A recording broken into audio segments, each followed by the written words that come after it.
back. So today we're going to get into triple integrals. Now triple integrals, as we'll see, it's really just like double integrals, except instead of two integrals, it has three integrals.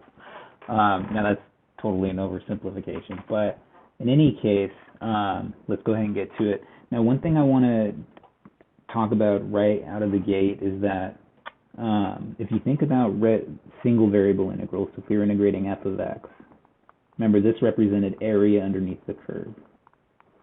If we did the double integral, f of xy, dy dx, let's say, this gave us the volume underneath the curve. Unfortunately, if you're doing a triple integral now,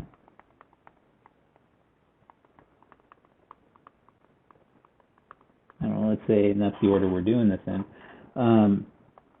there's no interpretation of this because now we're in higher dimension. We're in 4 dimensions, and that's not something that we can, as humans, process.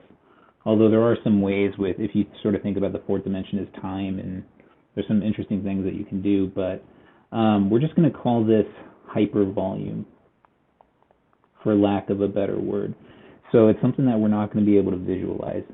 However, the techniques that we have to evaluate things like this are very similar to what we were doing back in double integrals, and we'll see that in this video.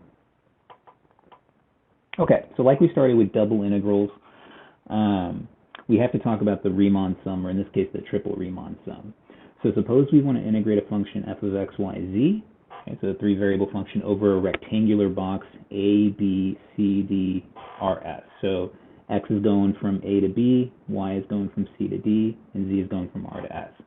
Then to form the Riemann sum, we do a similar thing that we did with double integrals and single integrals. We take our box here, okay, and we're going to subdivide it into regions. Now the way we do this is exactly like what we did in double integrals. We take each one of these intervals and we subdivide them.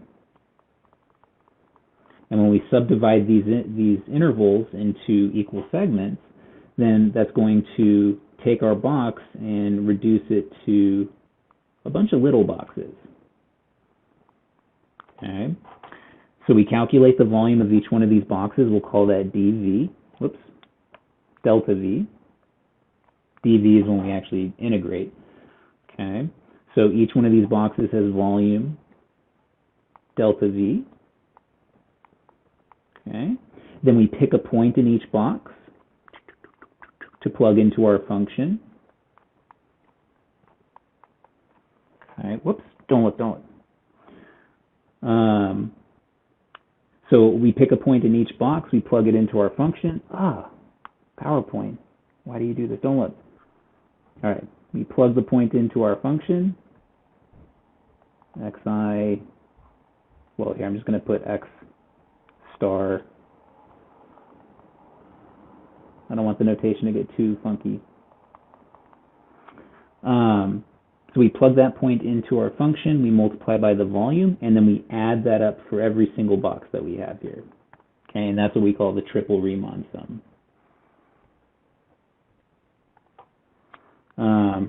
Now your book, again, your book does, and we're going to see this in the next slide, but there is more precise notation for that, but I didn't want to get, again, too funky with the notation, at least right here, since we're just starting this.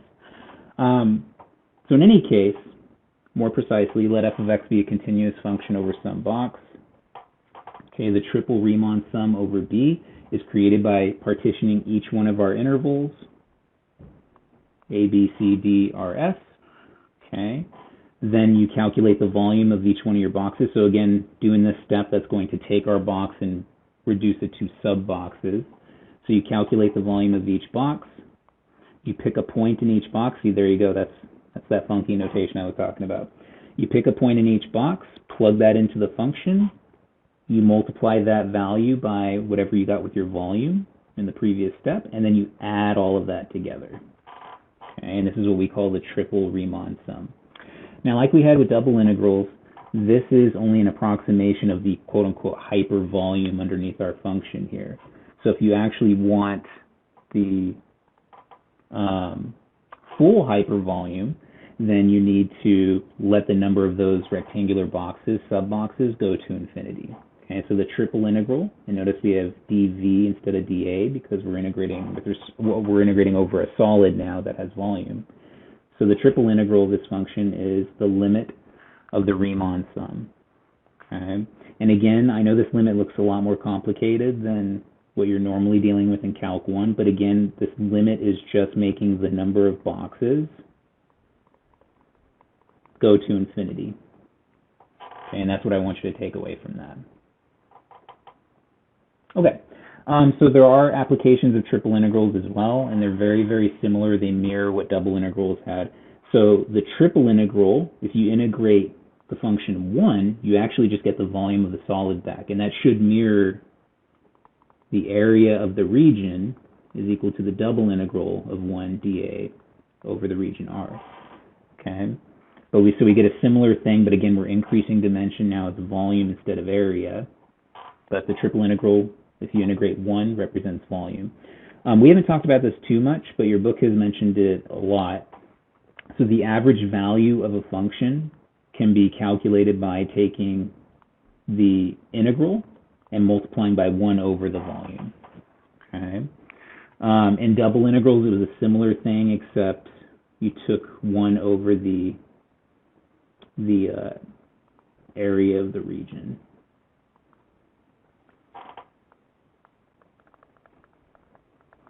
And we can also talk about center of mass, so the center of mass of the solid at least. So if your solid has some kind of density, then the center of mass, again, that's kind of the balancing point, can be calculated by, again, sort of averaging your coordinates here.